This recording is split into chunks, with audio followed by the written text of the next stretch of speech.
El Pasoans come through for a Northeast woman whose electricity was cut off because she was delinquent on her rent. Rosa Hernandez is one of the countless small business owners whose income was cut short during the pandemic. But El Paso Electric says there are steps that you can take if your power is cut off. ABC 7 Solo Science has been following this story since Hernandez first reached out to us.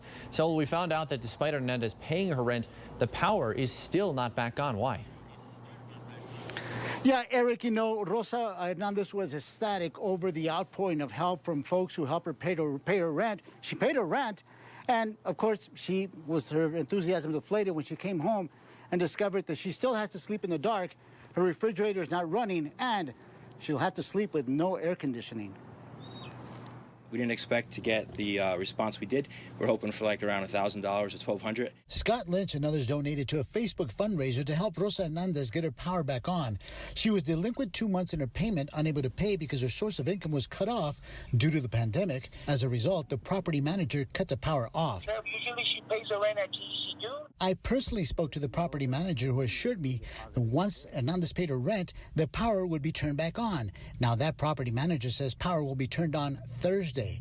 Hernandez will spend more time in her car now because it has air conditioning than inside in her sweltering apartment. Still, Rosa is thankful for the outpouring of support. I'm humble for it. You know, I know that we're all struggling, and I know that it was from their bottom of their heart. I mean, they really did it because they cared for me. They said that it hurt them to see my situation, and I can't thank them enough.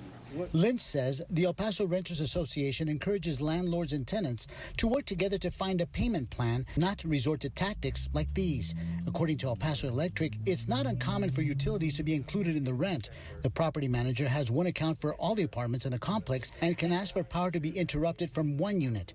But what renters don't know is they can call El Paso Electric and have the power under their name, which is what Hernandez says she may have to do if the power is not reconnected.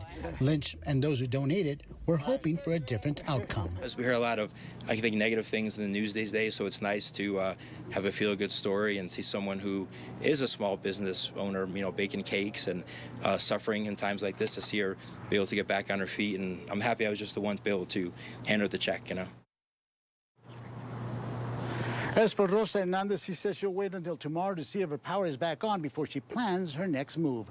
Reporting live in the Northeast, Saul Sainz, ABC 7.